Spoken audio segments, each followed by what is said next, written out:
नमस्कार दोस्तों, स्वागत है आप सभी का।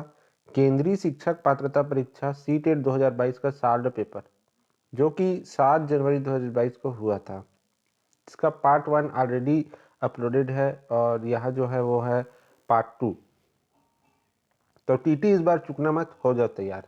बाकी के जो 15 प्रश्न थे वो इस वीडियो में आप देखेंगे और टाइप वाले फॉर्मेट में देखेंगे। तो वीडियो को लाइक ज़रूर करेंगे, शेयर करेंगे फेसबुक, टेलीग्राम, व्हाट्सएप और जहां भी आप करना चाहें। लाल कलर का सब्सक्राइब बटन दबाकर चैनल को सब्सक्राइब कर लीजिए। उसके बाद घंटी का चिन्ह दिखेगा, उसे दबा दीजिए। इससे आपको आने वाले वीडियो की जानकारी मिलती रहेगी और यह बिल्कुल फ्री है। कमेंट बॉक्स में आप अपने प्रश्न, अपने सुझाव और अन्य बातें लिख सकते हैं। डिस्क्रिप्शन में जाकर के टेलीग्राम का लिंक, फेसबुक का लिंक और अन्य लिंक और अन्य वीडियो के लिंक आप प्राप्त कर सकते हैं। चलिए आज का वीडियो प्रश्नों का शुरू करते हैं।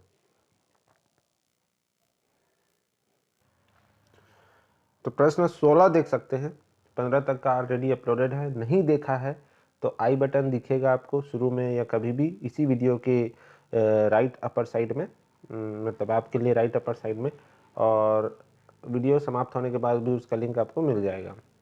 तो देखते हैं प्रश्न 16। समावेशी शिक्षा का सिद्धांत निम्न में से किसे बढ़ावा देता है? विद्यार्थियों में अभाव देखने का दृष्टिकोण, दिव्यांगता का चिकित्सा मॉडल, व्यक्तिगत विभिन्नताओं का सम्मान, विद्यार्थियों का पृथक्करण। तो यहाँ पे सही आंसर जो है वो है ऑप्शन सी, व्यक्तिगत विभिन्नताओं का सम्मान। समावेशी शिक्षा का सिद्धांत व्यक्तिगत विभिन्नताओं की समान, बाल केंद्रित तथा विद्यार्थियों के अनुभवों को सर्वोपरि रखेगा। ठीक है, तो यहाँ पे इसका सही आंसर है सी। आगे देखते हैं प्रश्न 17। निम्नलिखित में कौन सा किसी व्यक्ति के सामाजिक संचार कौशल और मित्र बनाने की क्षमता को महत्वपूर्ण रूप से प्रभावित करता है? स्वलीनता, लेखन वैकल्य, प्रमस्तिष्कीय घात, गतिशील दिव्यांगता। तो यहाँ पे इसका सही आंसर क्या है? इस तरह के शुद्ध हिंदी के शब्द आपको सीटेट की परीक्षा में देखने के लिए मिलेंगे अगर आप हिंदी मीडियम के विद्यार्थी और हिंदी माध्यम में आप परीक्षा दिला रहे हैं तो यहाँ पे जो सही आंसर होगा वो होगा स्वलीनता। स्वलीनता से किसी व्यक्ति के सामाजिक संचार कौशल और मित्र बनाने की क्षमता को महत्वपूर्ण रूप से प्रभावित करता है।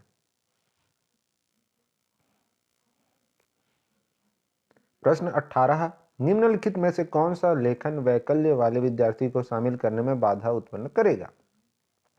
मूल्यांकन के लिए लिखित कार्य अनिवार्य करना, नोट्स बनाने और विचार साझा करने के लिए अतिरिक्त समय देना, कक्षा के नोट्स की टाइप की हुई प्रतियां उपलब्ध करवाना, कक्षा में ऑडियो रिकॉर्डर या लैपटॉप उपलब्ध करवाना। तो यहाँ पे बाधा उत्पन्न करेगा, यह पूछा गया है। तो यहाँ पे जो सही आंसर है वो है ऑप्शन ए, मूल्यांकन के लिए लिखित कार्य अनिवार्य करना। लेखन वैकल्य वाले विद्यार्थी को शामिल करने में उसे मूल्यांकन के लिए लिखित कार्य न देकर अन्य क्रियाकलाप या मौखिक व्यवस्था से प्रोत्साहित करना चाहिए। तो बाकी बी सी डी तो ठीक है, लेकिन ए वाला बाधा उत्पन्न करेगा। प्रश्न 19। उन विद्यार्थियों की सफल समावेशन के लिए जिन्हें श्रवण बाधिता है, एक शिक्षिका को क्या करना चाहिए? सांकेतिक भाषा के प्रयोग को हतोत्साहित, व्यापक रूप से मौखिक स्पष्टीकरण का प्रयोग, व्याख्यान के ऑडियो टेप का प्रावधान, पर्याप्त गैर मौखिक अभिव्यक्तियों का प्रयोग। श्रवण बाधिता मतलब सुनने में कमी या फिर सुनने में तकलीफ, ठीक से नहीं सुन पाता। तो इन चारों में से सही विकल्प क्या है? तो यहाँ पे जो सही विकल्प होगा वो होगा ऑप्शन डी, पर्याप्त गैर मौखिक अभिव्यक्तियों का प्रयोग। उन विद्यार्थियों के सफल समावेशन के लिए जिन्हें श्रवण बाधिता है, एक शिक्षिका को पर्याप्त गैर मौखिक अभिव्यक्तियों का प्रयोग करना चाहिए। गैर मौखिक अभिव्यक्तियों का यानी कि बोलकर वह अभिव्यक्ति ना करते हुए अन्य तरीकों से, इशारों से या दिखाकर, ठीक है, तो कम से कम गैर मौखिक। ठीक है,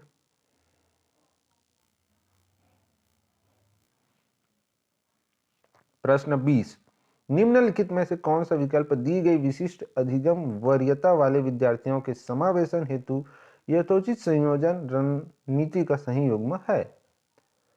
श्रवणात्मक लिखित कार्य के आधार पर मूल्यांकन, दृश्यात्मक मुख्य रूप से व्याख्यान के माध्यम से वितरित विषय वस्तु, गति संवेदी निष्क्रिय सुनने की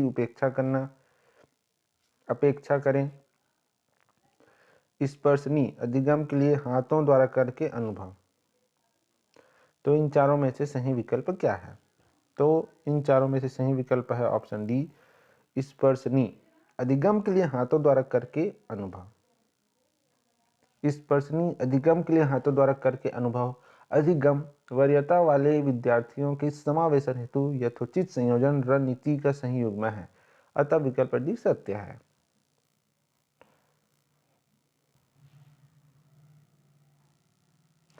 प्रश्न 21, निम्नलिखित कथन क्या दर्शाता है? फल और सब्जी बेचने वाले के बच्चे अपने साथियों की तुलना में संख्याओं का योग करना जल्दी सीखते हैं। सीखना सामाजिक सांस्कृतिक संदर्भ में होता है। सीखना स्कूल के बाहर नहीं हो सकता।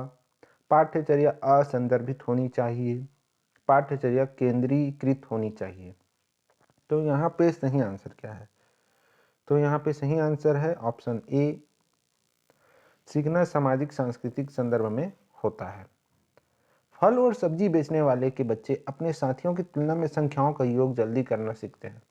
इस कथन के द्वारा स्पष्ट होता है कि सीखना सामाजिक सांस्कृतिक संदर्भ में होता है, अर्थात कथन के अनुसार फल और सब्जी बेचने वाले बच्चे अपने अभिभावकों को देखते हैं वह प्रतिदिन कितनी शीघ्रता से फल व सब्जियों के दाम जोड़ पाते हैं, जिससे योग विधि को वह दैनिक जीवन में जोड़कर सीखते हैं, जो कि अन्य बच्चे जो फल सब्जी बेचने वाले परिवार से नहीं हैं की तुलना में उनसे आगे होते हैं। ठीक है, चलिए देखते हैं। प्रश्न 22, अभिकथन ए, एक शिक्षिका को बच्चों को कक्षा की चर्चा में सक्रिय भागीदारी की अनुमति नहीं देनी चाहिए। कारण आर, बच्चे ज्ञान का सृजन करने में सक्षम नहीं हैं और ग्राह्यशील तरीके से सबसे बेहतर सीखते हैं। अब उसके बाद 4 विकल्प हैं ए बी सी डी। ए और आर दोनों सही हैं और आर सही व्याख्या करता है ए की। ए और आर दोनों सही हैं लेकिन आर सही व्याख्या नहीं है ए की। ए सही है लेकिन आर गलत है। ए और आर दोनों गलत है। तो इन चारों में से सही कौन सा है? तो यहाँ पे इसका सही आंसर जो है वो है ऑप्शन डी, ए और आर दोनों गलत है। मतलब ये एक अभिकथन और कारण दोनों गलत है। एक शिक्षिका को बच्चों को कक्षा में चर्चा में सक्रिय भागीदारी देनी चाहिए, जिससे वह स्व प्रेरणा व सहपाठी से चर्चा के द्वारा सीखे तथा बच्चे स्वयं ज्ञान का सृजन करने में सक्षम होते हैं, ना कि ग्राह्यशील तरीके से सीखते हैं। अतः ए और आर दोनों गलत होंगे।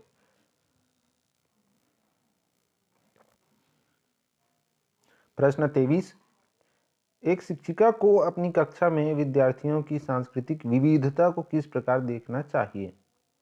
सीखने की प्रक्रिया में बाधा, विद्यार्थियों में कमी, अधिगम प्रक्रिया के लिए अप्रासंगिक गुण जिन्हें बढ़ावा देना है।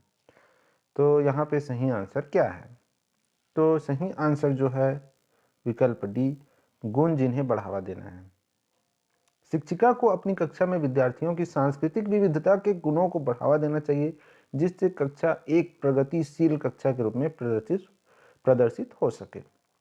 इसको बाधा कभी नहीं मानना है, विद्यार्थियों की कमी नहीं मानना है, अप्रासंगिक नहीं मानना है। ऐसे प्रश्न सरल होते हैं। ये तीनों ऑप्शन ए बी सी बिल्कुल आंसर में आपको नहीं लेना है, कॉमन सेंस।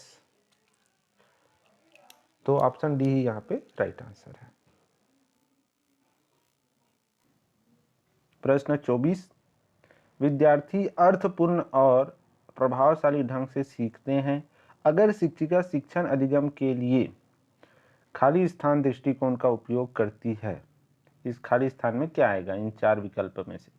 व्यवहारवादी, रचनात्मक, गैर संदर्भित या आंतरिक। तो यहाँ पे जो सही आंसर है वो है ऑप्शन बी, रचनात्मक। ये खाली स्थान में आएगा। विद्यार्थी अर्थपूर्ण और प्रभावशाली ढंग से सीखते हैं अगर शिक्षिका शिक्षण अधिगम के लिए रचनात्मक दृष्टिकोण का उपयोग करती है। क्योंकि इसमें विद्यार्थी स्वयं से प्रेरित होकर सीख सकते हैं।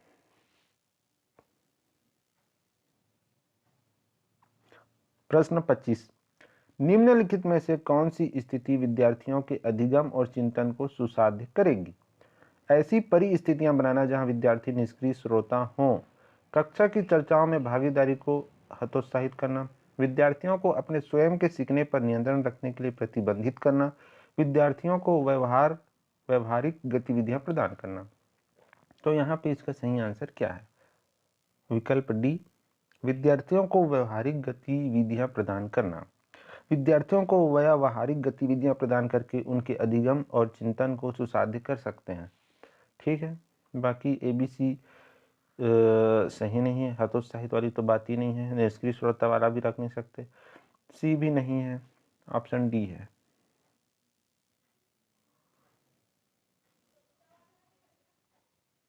प्रश्न 26, विद्यार्थियों में वैकल्पिक धारणाएं उनके सामाजिक व सांस्कृतिक अनुभव से बिल्कुल संबंधित नहीं है, दिखाती हैं कि विद्यार्थियों में अर्थ बनाने की जन्मजात क्षमता होती है, को अनदेखा कर उन्हें हतोत्साहित करना चाहिए, शिक्षकों को कम बौद्धिक क्षमता वाले विद्यार्थियों की पहचान।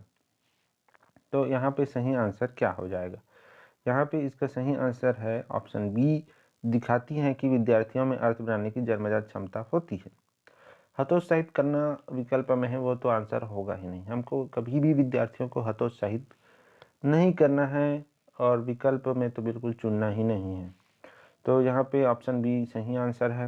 विद्यार्थियों की वैकल्पिक धारणाएं दिखाती हैं कि विद्यार्थी में अर्थ बनाने की जन्मजात क्षमता होती है। प्रश्न 27, निम्नलिखित में से कौन सा कारक बच्चों में समस्या समाधान में बाधा डालता है? समस्याओं का दृश्य प्रतिनिधित्व, कार्यात्मक स्थिरता पर ध्यान, उपमाओं का प्रयोग, समस्या का भागों में तोड़ना। तो सही आंसर क्या होना चाहिए? विकल्प बी, कार्यात्मक स्थिरता पर ध्यान। कार्यात्मक स्थिरता का ध्यान बच्चों में समस्या समाधान में बाधा डालता है। बाकी समस्याओं का दृश्य प्रतिनिधित्व, उपमाओं का प्रयोग, समस्या को भागों में तोड़ना, ये बाधा थोड़ी डालेगा। ऑप्शन बी ही यहाँ पे सही आंसर है, बाधा डालता है। प्रश्न 28, खाली स्थान अपनी सोच पर विचार करने, हमारी अधिगम की प्रक्रियाओं को स्वनियमित करने की क्षमता का एक प्रमुख घटक है। ध्यान देने की प्रक्रियाएं, प्रतिधारण की प्रक्रियाएं, संज्ञान, अधिसंज्ञान। खाली स्थान में क्या आएगा? ये जो खाली स्थान है यहाँ पे क्या आएगा इन चार विकल्प में से? तो सही आंसर है ऑप्शन डी, अधिसंज्ञान। अधिसंज्ञान में अपनी सोच पर विचार करने, हमारी अधिगम की प्रक्रियाओं को स्वनियमित करने की क्षमता का एक प्रमुख घटक है। तो ये सीटेट जनवरी 2022 की परीक्षा में पूछा गया प्रश्न है, ये सभी, बाकी के 15 पिछले वीडियो में है। प्रश्न 29, निम्नलिखित में से कौन सी रणनीति बच्चों को सार्थक रूप से सीखने के लिए प्रेरित करने में सहायक नहीं होंगी? निपुणता उन्मुख लक्ष्यों को प्रोत्साहित करना, सहयोगी शिक्षण लोकाचार बनाना, सकारात्मक विद्यार्थी शिक्षक संबंधों को बढ़ावा देना, विद्यार्थियों में क्षमता को स्थायी देखने के लिए प्रोत्साहित करना। तो यहाँ पे इसका सही आंसर क्या है? इसका सही आंसर है विकल्प डी, विद्यार्थियों में क्षमता को स्थायी देखने के लिए प्रोत्साहित करना। विद्यार्थियों में क्षमता को स्थायी देखने के लिए प्रोत्साहित की रणनीति बच्चों को सार्थक रूप से सिखाने के लिए प्रेरित करने में सहायक नहीं होती, बल्कि उसके लिए सहयोगी शिक्षण को लोचदार बनाना, लचीला बनाना, सकारात्मक विद्यार्थी शिक्षक संबंधों को बढ़ावा देना होता है। प्रश्न 30 और आखिरी प्रश्न, 30 प्रश्न ही होते हैं। परीक्षा की चिंता और असफलता का डर सीखने पर कोई प्रभाव नहीं डालते, प्रभावी सीखने को सुसाधित करते हैं, सीखने पर नकारात्मक प्रभाव डालते हैं, विद्यार्थियों को सीखने के लिए आंतरिक रूप से अभिप्रेरित करते हैं। तो यहाँ पे सही आंसर क्या होगा? सही आंसर है ऑप्शन सी, सीखने पर नकारात्मक प्रभाव डालते हैं। कोई प्रभाव नहीं डालते ये नहीं होगा, सुसाधित करते हैं ये भी नहीं होगा, अभिप्रेरित करते हैं ये भी नहीं होगा। तो सबसे सटीक आंसर जो है वो है ऑप्शन सी, सीखने पर नकारात्मक प्रभाव डालते हैं। परीक्षा की चिंता और असफलता का डर सीखने या नकारात्मक प्रभाव डालते हैं, सीखने पर नकारात्मक प्रभाव डालते हैं। क्योंकि यह एक भय मुक्त वातावरण बनाकर आत्मबल को कम करते हैं। अतः विद्यार्थियों को स्व प्रेरित करके ज्ञान का सक्रिय निर्माण करते हैं। तो यहाँ पे तीनों चारों में जो है वो सबसे सटीक आंसर होगा सीखने पर नकारात्मक प्रभाव डालते हैं, क्योंकि वो प्रभाव डालते तो हैं। ठीक है, तो हो गया 7 जनवरी 2022 में जो सीटेट की परीक्षा हुई थी पेपर 2, उसका बाल विकास शिक्षा शास्त्र का सारा पेपर कंप्लीट। 1 से 15 पिछला वीडियो था और 16 से 30 ये दूसरा वीडियो था। वीडियो को लाइक ज़रूर कीजिए, शेयर कीजिए, कमेंट बॉक्स में प्रश्न सुझाव अन्य बातें लिख सकते हैं। डिस्क्रिप्शन में टेलीग्राम का लिंक और अन्य लिंक प्राप्त कर सकते हैं। अन्य वीडियोस के लिंक मिल जाएंगे। तो वो टेलीग्राम वाला जो लिंक है, इस तरह का एक बटन दिख रहा होगा, डिस्क्रिप्शन का बटन ऐसा रहता है, उसको क्लिक करेंगे तो खुलता है। लाल कलर का सब्सक्राइब बटन दबाइए, फिर घंटी का चिन्ह दिखेगा, उसे दबाइए, बिल्कुल फ्री है। आने वाले वीडियो की जानकारी मिलती रहेगी और अन्य छोटी मोटी जानकारियाँ भी मिलती रहती हैं। तो अन्य पॉपुलर वीडियो भी अपलोडेड हैं जो बहुत व्यूज़ हैं और लाइक्स हैं, उसको भी ज़रूर देखिए और वहाँ से फ़ायदा उठाइए। मिलेंगे अगले वीडियो में। धन्यवाद।